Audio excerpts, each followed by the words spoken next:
Salut à tous les amis, c'était Nausea et aujourd'hui on se retrouve pour une nouvelle vidéo sur un sujet très particulier qui n'a absolument rien à voir avec le contenu que j'avais commencé à créer avec les jeux tout ça. D'ailleurs, je vous annonce que le prochain let's play sur Luigi's Mansion va arriver, hein, ne vous inquiétez pas.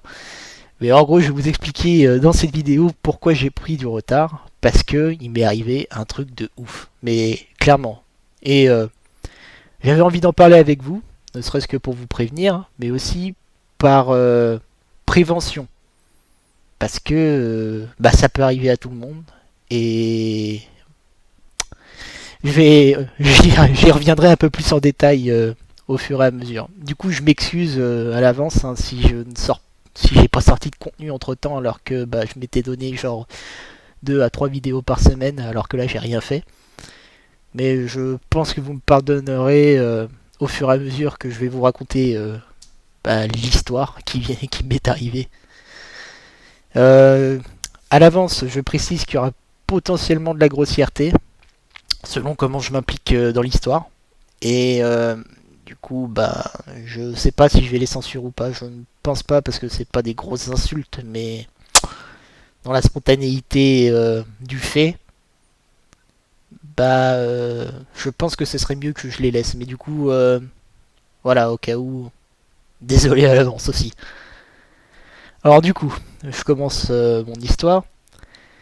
J'étais sur Lyon, là où je travaille. Et pour le week-end du 14 juillet, je devais remonter en Normandie chez mes parents pour passer le week-end de 5 jours que j'avais là-bas. Vu que le lundi, moi je faisais le pont. Et du coup, le vendredi après-midi, après mon boulot, j'ai chargé la voiture, tout ça, fait le ménage, etc. Et je suis parti beaucoup plus tard que ce que j'avais prévu. J'étais censé partir vers, 16h. Je suis parti vers 18h30. Voilà.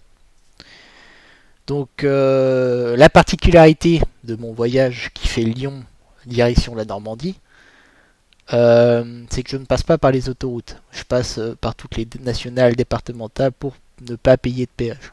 Mais ça me regarde. Vous en pensez ce que vous voulez, mais c'est pas le but de l'histoire. Et du coup, ce qui s'est passé, c'est que le trajet se passe plutôt bien. Je roule pendant environ 3 heures à peu près. Et du coup, j'arrive sur le secteur de Nevers. Alors Nevers, si vous ne savez pas où ça se trouve, je vous mets une image juste ici avec une carte pour vous montrer à peu près où c'est. Et ce qu'il faut savoir avec Nevers, c'est que c'est un endroit où il n'y a rien. C'est un désert humain. Il n'y a rien du tout. C'est-à-dire que Nevers, c'est la plus grande ville. Je ne sais pas combien il y a d'habitants. Je mettrai en détail. Et autour, il n'y a que des petits villages, mais qui sont espacés genre de 20 km entre eux. Il n'y a que dalle, que de la forêt et des routes de merde. Voilà, il n'y a pas d'autre mot, c'est des routes de merde. Et ce qui s'est passé, c'est que moi je connais un peu le secteur, c'est pas la première fois que je fais le trajet dans un sens ou dans l'autre. Et je me dis, je traverse, j'arrive du côté de Nevers et après je fais ma pause pour manger. Ouais, déjà, faut savoir qu'il y avait 9 heures de route à faire au total. Mais même si j'arrivais à 4 heures du matin en Normandie, j'étais chaud. Et j'étais pas fatigué, quoi que ce soit. Du coup, je passe Dorne, qui est je peux pas dire un village parce que c'est quand même assez grand. Enfin, du coup, c'est une ville pour le coin, mais en vrai, ça ressemble à un grand village. Et après 15 minutes de route à passer Dorne, je suis sur une ligne droite, en forêt, où il y a pas grand monde, c'est le début de la nuit et la fin de crépuscule, vous voyez. Début de la soirée et fin de crépuscule. Donc c'est les moments où on voit le moins bien, parce que tes phares ils éclairent pas devant toi, et quand tu les mets pas, tu vois rien non plus. Donc c'est, on va dire, les pires conditions pour voir ce qui se passe, surtout en voiture. Alors sur cette ligne droite, je fais pas le fou non plus, mais je roule à 90 km/h. Oui, j'admets, je suis en excès de vitesse. Mais c'est les anciennes limitations. Ça va, normalement je suis pas en danger imminent. Je roule, et qu'est-ce qui se passe? il y a un putain de cerf qui déboule sur la gauche, comme ça, qui passe devant ma voiture, et moi, débile, parce que... Enfin, non, débile, c'est un truc humain. J'ai mis un coup de volant sur la droite pour essayer de l'esquiver.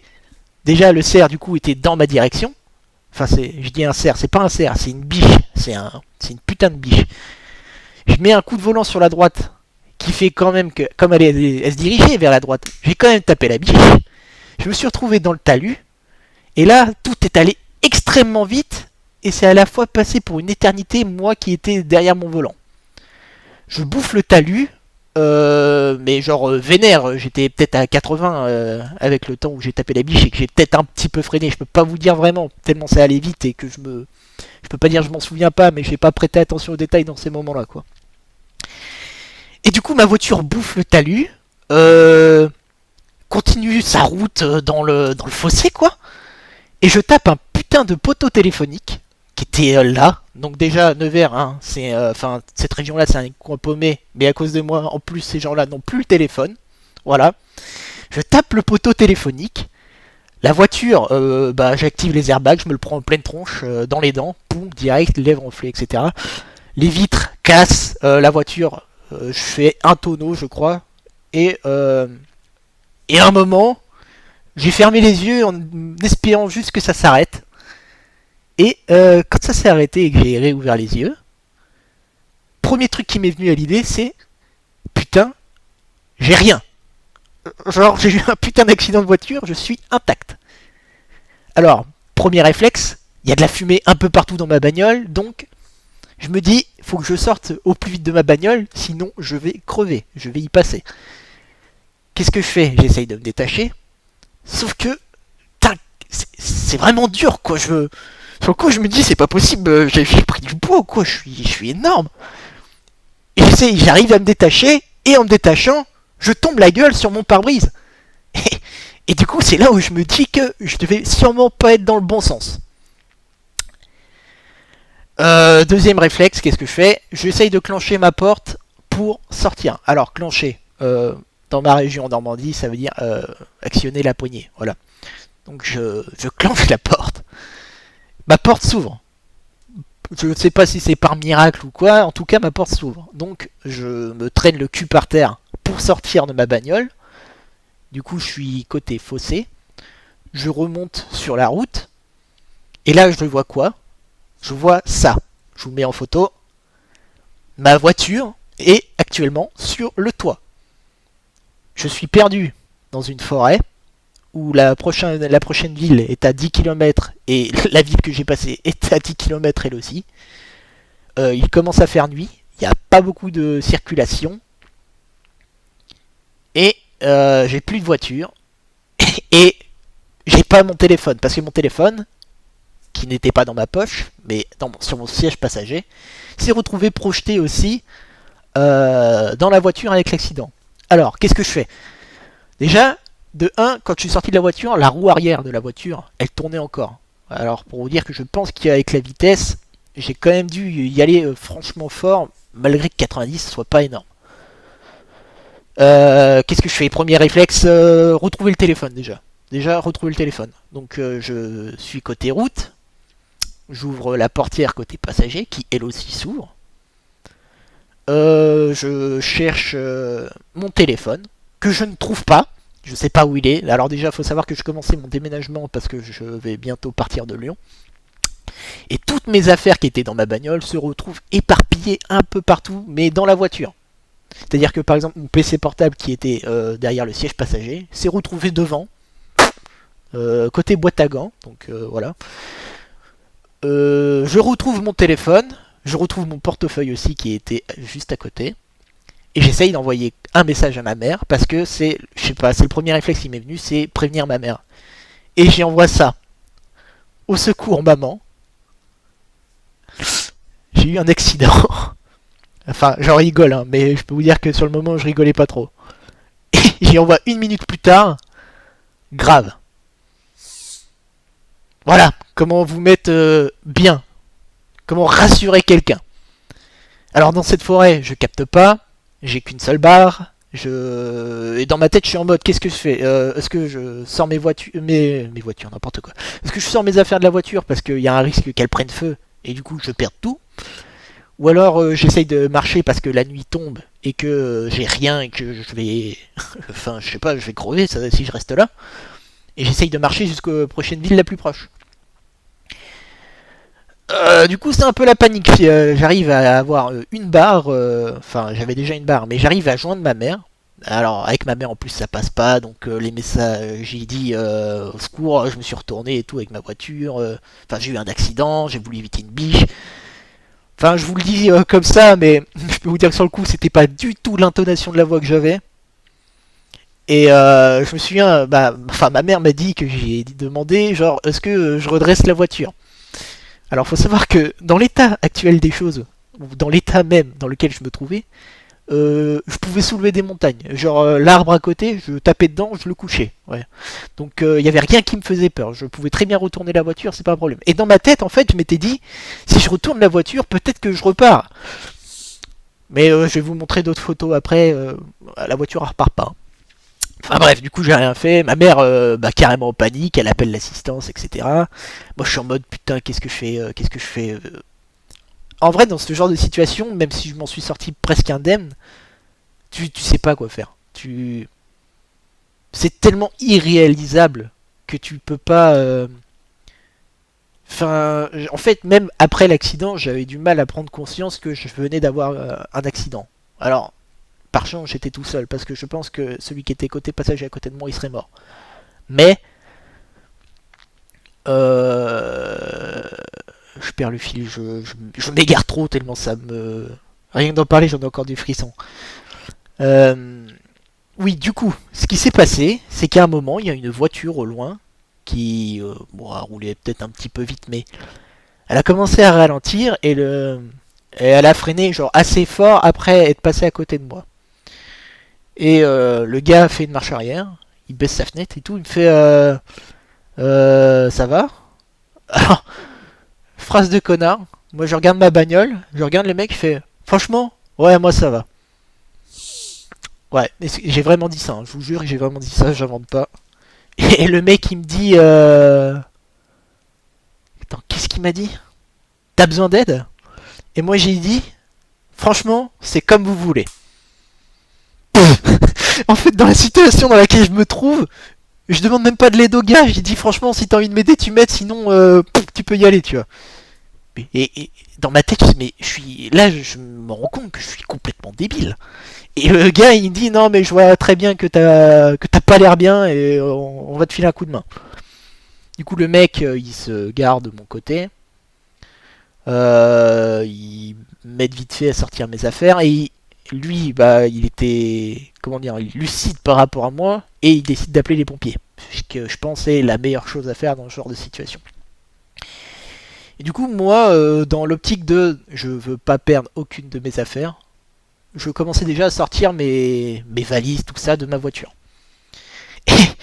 Et il y a un moment où, enfin après qu'il ait appelé la police, les gendarmes, etc., et qu'ils étaient en route, il y a un moment où j'y demande vérifier dans le sac si les bouteilles sont cassées. Parce qu'en fait, il faut savoir que je ramenais aussi des bouteilles d'alcool, une bouteille de Ricard et une bouteille de Ouzo. Et il s'avère que les deux bouteilles s'en sont sorties intactes. Genre, pas cassées, rien. D'ailleurs, la bouteille de Ricard, le samedi, euh, bah, il est descendu avec des potes. Et la bouteille de Ouzo, il y en a encore dedans, mais je l'ai bu le lundi après. Enfin, c'est pas le sujet. Du coup, ce qui s'est passé.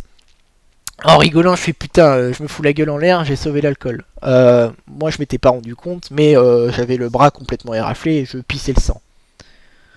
Euh, et après, j'avais quelques bleus, mais sans plus. En vrai, je m'en sortais vraiment, vraiment bien de l'accident. Et le mec, il me demande, t'aurais pas une veste, tout ça? Parce que là, il était genre 22h30 environ. Et il commence à faire nuit noire. Et il commence à faire froid. Et du coup, le gars, franchement, le gars, cool. Hein, je connais pas son nom ni rien, mais ça m'étonnerait qu'il tombe sur la vidéo. Mais je le remercie vraiment de m'avoir aidé, quoi. Mais vraiment. Et Du coup, le gars, j'avais encore assez de lucidité pour lui dire bah, dans ma valise, je dois avoir une veste qui traîne. Et du coup, il a sorti ma veste de ma valise, quoi. Et on a attendu les pompiers, etc. Alors, déjà, j'ai tâché. Ouais, ça aussi, c'est marrant. Il y a un moment où je suis en mode. Je regarde mes vêtements et tout, mon short, mon t-shirt et tout. Parce que, ouais, j'étais en short t-shirt. Alors que, bon, on s'en fout. Complètement taché de sang. Et il y avait la femme du gars qui m'a aidé. Je la regarde et je fais putain, j'ai niqué mes fringues, quoi. Genre, dans ma tête, en fait, je réalisais pas que j'avais échappé à la mort, quoi. Je me disais, putain, j'ai niqué ma voiture, j'ai niqué mes fringues, etc. Alors elle a été là en train de me rassurer et tout, en mode, non, mais t'inquiète pas, ce qui compte, c'est que toi, tu ailles bien, etc. Au bout de 45 minutes après l'accident, ce qui fait quand même vachement long, le camion de pompier est arrivé. Ils m'ont pris en charge. Je leur ai juste demandé de garder mon ordinateur et mon sac à dos avec moi. Et tout le reste de mes affaires, ils les ont laissés dans la voiture. Et il a fallu que j'aille les récupérer le lendemain. Mais ça, j'y reviendrai après. Donc j'arrive à marcher et tout. Donc il m'a demandé si j'avais réussi à sortir de la voiture tout seul. Donc oui, j'avais réussi. Il m'a posé des questions genre quel jour on est, etc. Pourquoi je remontais en Normandie. Enfin, je pense que c'est des questions pour voir si tout allait bien là-haut. Il m'a demandé si j'avais perdu connaissance, si ma tête elle avait tapé ou quoi que ce soit. Et j'ai rien eu de tout ça en fait. Il m'a juste dit que j'ai eu de la chance et que 3 jours avant moi, sur cette même route, il y a un gars qui lui s'est planté et aujourd'hui il est encore en coma artificiel. Donc je me dis que ouais, j'ai vraiment, vraiment, vraiment de la chance. Et alors mon bras qui saignait, il m'a vite fait, enfin ils sont occupés de mettre des bandages et tout pour pas que ça saigne plus, parce qu'apparemment en fait je suis aux limites de l'hémophilie. Alors ça peut s'expliquer parce que dans ma famille j'ai des hémophiles et que bah du coup je serais peut-être vraiment sur la limite ou porteur du gène, quoi. Et du coup mon sang est extrêmement liquide. Enfin, extrêmement, non, j'exagère parce que c'est pas de l'hémophilie, mais c'est liquide, quoi. Et du coup, c'est pour ça que j'ai saigné beaucoup. Et le mec, qu'est-ce qu'il m'a dit? Il m'a dit que ouais, je m'en sortais juste avec des bleus et des égratignures sur le bras et à la jambe. Et franchement, bah, j'avais de la chance, quoi. Et quand je leur ai expliqué tous comment j'ai eu cet accident, je leur dis, bah, j'ai voulu éviter une biche. Bah eux, la seule phrase qu'ils m'ont tous dit, c'est ah ouais mais non, faut pas les éviter, hein, faut rentrer dedans, hein. Même s'ils s'applient la bagnole, faut les taper, quoi. Donc ok, c'est peut-être la prochaine chose que je ferai si jamais je me retrouve dans cette situation, mais en vrai c'est vraiment plus facile à dire qu'à faire, quoi. Parce que par réflexe, quand il y a un truc qui déboule, t'essayes de l'éviter. Et là, bon, dans ce cas-là, bah, c'était faux, t'as pas de chance. Du coup, je me dis, sachant que j'étais censé partir à 16h, ça se trouve, j'aurais jamais croisé la biche. Si j'avais fait ma pause avant de traverser ce secteur, peut-être que j'aurais jamais croisé la biche. Enfin, il y a plein de trucs qui font que je sais pas ce qui aurait pu se passer. Et si ça se trouve, c'était mon destin. J'étais juste obligé d'avoir cet accident. Quand je suis arrivé à l'hôpital, bon, déjà, excusez-moi, hein, j'ai rien contre ceux qui travaillent dans les milieux hospitaliers, mais enfin, la prise en charge, même aux urgences, c'est pas ça, hein. Ils m'ont nettoyé ma plaie, etc. Ils m'ont posé des questions, mais niveau auscultation, etc., c'était pas ouf, hein. Ouais, bougez vos membres, etc. Bougez la tête, vous avez mal quelque part? Non. Ils sont juste inquiétés parce que quand ils m'ont pris la température, j'étais à 37,7. Voilà. Pour eux, je couvais un début de quelque chose ou quoi que ce soit. Alors que je venais juste d'avoir un accident de voiture. En rigolant, je leur ai répondu non, mais je pense que j'ai le sang chaud. Enfin, bref. Ah oui, j'ai oublié de vous en parler. Dans le camion de pompiers, ils m'ont pris ma tension et j'étais à 16,4 quand ils m'ont pris post-accident, c'est-à-dire que c'était les 45 minutes après l'accident. Ce qui veut dire que pendant l'accident, ça se trouve, je suis monté à une tension supérieure à 20 et c'est peut-être pour ça pendant les semaines qui ont suivi que j'avais vraiment des gros mal de crâne et des courbatures sévères, quoi. Mais ça, je vais y revenir après. Euh, du coup, ouais, grosso modo, fin de l'auscultation.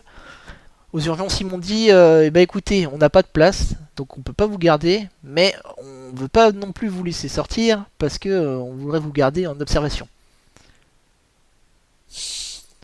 C'est bah en gros je sais pas trop quoi faire quoi. Alors moi avec mon assurance j'avais le droit, en gros c'était pris en charge, j'avais le droit d'avoir une nuit d'hôtel avec un petit déj le lendemain matin. Donc moi je leur ai dit moi je peux avoir un hôtel, du coup il me faut juste une autorisation de sortie. Et franchement j'ai même pas eu d'autorisation de sortie ou quoi que ce soit, hein. Je les ai mis en relation avec le médecin de mon assurance et pour eux j'étais sortable etc. Et je suis sorti vers 3h30 du matin. Mon assurance a appelé un taxi, sauf que les informations qui ont été données au taxi c'était pas les bonnes. J'étais à l'hôpital de Decize et lui il m'attendait à l'hôpital de Nevers, ce qui fait que je l'ai attendu pendant 30 minutes dans le froid dehors à 4h du matin. Franchement le mec assez cool. Donc on a un petit peu parlé mais pas beaucoup parce que je me suis endormi dans sa voiture.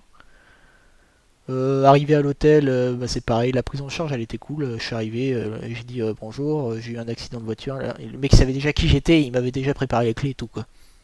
Parfait. La chambre d'hôtel, j'ai une photo, hop, je vous la montre. Nickel, hein, franchement, j'ai vraiment bien dormi. J'avais juste mes fringues qui sentaient la fumée dégueulasse de ma bagnole, qui était un peu tachée, etc. Alors, je remercie ma mère parce que ma mère, elle avait pris en cours. Non, qu'est-ce que je raconte? Elle avait téléphoné à l'hôtel pour que justement il décale l'heure de mon déjeuner pour que je puisse dormir plus longtemps. Parce que dans les hôtels, il y a des heures pour tel repas. Et du coup, le déjeuner, à l'heure à laquelle je voulais me lever, je l'aurais pas eu. Et du coup, ils ont quand même gardé le truc. Le lendemain matin, je me suis levé et tout. J'ai téléphoné à ma mère vite fait. J'ai pris ma douche. Putain, qu'est-ce que ça fait du bien de prendre une douche après un accident. Je vous jure que la sensation de l'eau chaude, enfin, c'est indescriptible tellement c'était cool, quoi. Je me prépare, etc. Je descends. Bonjour, je suis arrivé hier soir, j'ai eu un accident, etc. Ah oui, bah écoutez, on a préparé votre déjeuner et tout. J'arrive, le déjeuner, cool, hein, il y avait du sucré, du salé, etc. J'étais bien. Du coup, je crois, c'est moi, j'envoie un message à mon assurance pour justement avoir un taxi pour continuer mon trajet et remonter en Normandie. Mais d'abord, il fallait aller récupérer mes affaires qui étaient restées dans ma voiture. Euh, donc mon taxi arrive, tranquille et tout. Donc il m'emmène à Saint-Pierre-le-Moutier, qui était l'endroit où il y avait ma voiture. Sauf que sur les infos qu'on m'avait données, moi, mes affaires, elles étaient censées être en gendarmerie. Donc on est allé à la gendarmerie. La gendarmerie était fermée. Et qu'elle ouvrait pas avant 14h. Du coup, comme j'avais la dalle et que mon taxi avait la dalle aussi, mon taxi m'a invité chez lui. Je vous jure, c'est vrai, j'ai mangé chez mon taxi. Il y avait sa femme et son fils. Et j'ai mangé des tomates farcies qui étaient tellement grosses, mon pote. Genre, il faut mes deux mains pour la tenir, quoi. Et j'ai vraiment putain de bien mangé. D'ailleurs, ce taxi-là, vraiment cool. On a discuté pas mal aussi le long du trajet, sauf que bon, je me suis endormi aussi à un moment. De toute façon, faut savoir, moi, ma vie, c'est manger, dormir, voilà. Euh, le mec, vraiment cool et tout. Sauf que, entre temps, ma mère m'a envoyé l'info pour me dire que mes affaires n'étaient pas à la gendarmerie, mais étaient dans ma voiture, au garage, le Panama, le garage du coin, quoi. Sauf que le truc, c'est que le samedi après-midi, ce garage, il est fermé. Et le taxi connaissait le garagiste, il a appelé le garagiste et j'ai pu récupérer mes affaires. Mais ce taxi, c'est... Je sais pas, c'est mon ange gardien, c'est phénoménal. Le gars, il m'invite à manger chez lui. Il nous fait ouvrir un garage qui est fermé pour que je puisse récupérer mes affaires et retourner en Normandie. Donc franchement, ouais, franchement cool quoi. Enfin, je le remercierai jamais assez, je pense. On arrive au garage, et je vois ma voiture dans quel état elle est. Je vous mets les photos. Et la phrase qui me vient, c'est ah bah va moins bien marcher maintenant. Ouais, c'est clair qu'elle va moins bien marcher. Et je pense que la voiture a une âme, hein.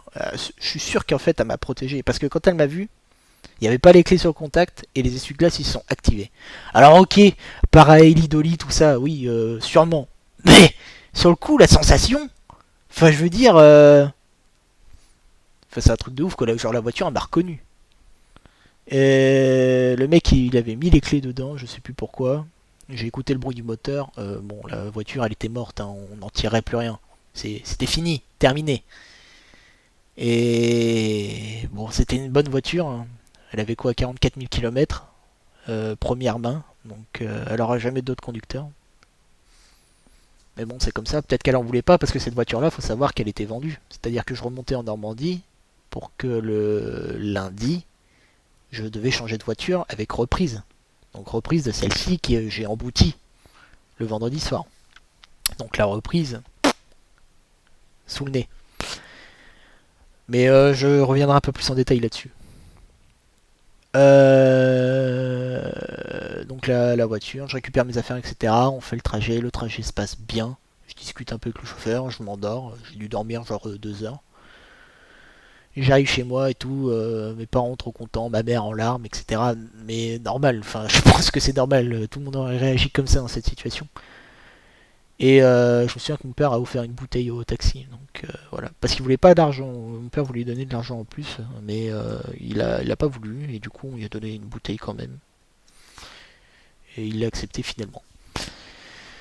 Du coup, bah, nettoyage de mes affaires, etc. Parce que toute la journée, j'ai gardé mes fringues sales tachées de sang. Donc, je te dis pas à l'hôtel quand il y avait des gens qui arrivaient, ils me regardaient un peu bizarrement. Tu m'étonnes. Bref, je me change. Il faut savoir que le soir même, j'avais une soirée de prévu. Et, malgré le mauvais état dans lequel j'étais, je suis allé à cette soirée. D'ailleurs, si mes potes regardent la vidéo, j'ai passé une plutôt bonne soirée malgré que j'étais pas au top de mes capacités comme vous pouvez me connaître. Et d'ailleurs, bah, je leur ai offert la bouteille de Ricard qui venait de l'accident, la bouteille que j'ai sauvée, quoi. Bref, je suis parti vers 2 heures du matin parce que j'étais complètement mort et je suis désolé les gars, hein. Voilà. Et bref, bah, globalement, je m'en tire juste avec des égratignures sur le bras, des égratignures sur la jambe, des bleus sur le bras, je vous montre les photos. Et voilà quoi. Le lundi, j'avais une autre soirée de prévue parce que je devais revoir d'autres amis de lycée que j'avais pas vu depuis il y a un an. Et du coup, ils voulaient annuler la soirée au début, sauf que psychologiquement dans ma tête, je m'étais dit ouais, mais non, si on annule la soirée, ça voudrait dire que je me suis mis la gueule en l'air pour rien. Du coup, j'avais pas d'intérêt, du coup, enfin voilà quoi. Donc on n'a pas annulé la soirée, on l'a fait chez mes parents et j'ai pu prendre la bouteille de ouzo, donc la deuxième bouteille que j'ai sauvée de l'accident. Et voilà. Alors du coup, dans les conséquences, bah au niveau des blessures, je vous l'ai déjà dit, j'ai eu des maux de tête toute la semaine. Voilà, et parfois ça me prend encore aujourd'hui, mais c'est moins fréquent. J'ai eu des courbatures aussi pendant 3 jours, mais j'ai une courbature vénère, hein. Rien que de marcher ça me faisait mal. Un point de vue assurance, bah on sait pas trop encore, c'est pour parler. Apparemment je pourrais récupérer plus que ce que j'aurais gagné avec la reprise de la voiture. Parce que la reprise, bah du coup comme elle s'est pas faite, on a quand même filé un chèque avec le montant de la voiture qui était censé être donné. Et la petite Clio 4. Du coup aujourd'hui bah, j'ai une nouvelle voiture, hein, Clio 5, modèle d'après, 115 chevaux, qui est plutôt pas mal. Et celle-là j'en prends soin et je fais pas trop le fou avec, je vous le garantis. Tout ça pour vous dire que malgré les précautions qu'on peut prendre, les limitations de vitesse, le fait que vous savez conduire, etc., bah, tout peut arriver quoi. Faut vraiment être extrêmement vigilant et faut pas hésiter à faire des pauses parce que peut-être que le fait que ça faisait 3 heures que je conduisais, ça a eu une influence sur ma concentration au niveau de la conduite, etc. Je peux pas vous dire, je sais pas. Et franchement, on le saura jamais. Mais globalement, ben voilà, la route c'est quand même un endroit dangereux. Et j'ai eu de la chance que j'étais tout seul à ce moment-là, quoi. Ça se trouve, j'aurais pu faire un écart, taper une autre voiture et tuer une famille. On ne sait pas. Mais globalement, ouais, j'ai eu beaucoup de chance. Du coup, c'est sur ces mots qu'à partir d'aujourd'hui, je me renomme Tonosia. Voilà, plus Tenosia, Tonosia, parce que je fais des tonneaux avec mes voitures. Et bah, j'espère quand même que cette vidéo, qui a un format vraiment différent, vous plaira quand même. Mais n'hésitez pas à la partager parce que je pense que c'est important de partager ce genre de phénomène, quoi, d'accident de voiture. C'est pas spécialement commun, mais ça peut vraiment arriver à tout le monde. Et quand j'en parle à mes collègues de boulot, bah il y en a au moins un ou il y en a ou deux qui ont déjà subi un accident du même genre que moi. Pas avec les mêmes conséquences, comment dire. Il y en a, ils ont eu moins de chance que moi. Là, je vois par exemple sur la région, il y en a eu un qui a eu un accident. Ils étaient 9 dans la voiture, il y a eu 5 morts. Donc voilà, c'est j'ai eu de la chance. Je remercie Dieu, ma bonne étoile et mon ange gardien. Et puis, je suis désolé aussi pour la frayeur que j'ai pu créer à mes proches. Mais globalement, dans mon malheur, je m'en suis bien sorti, quoi. J'ai eu de la chance dans mon malheur. Voilà. Sur ces mots, eh ben, je vous souhaite déjà de... Enfin, portez-vous bien. Faites attention, notamment à vous, à vos proches, parce que c'est là où on se rend compte que la vie ne tient vraiment qu'à un fil. Parce que la veille, j'étais dans la piscine de mon collègue à boire de la bière, vous voyez.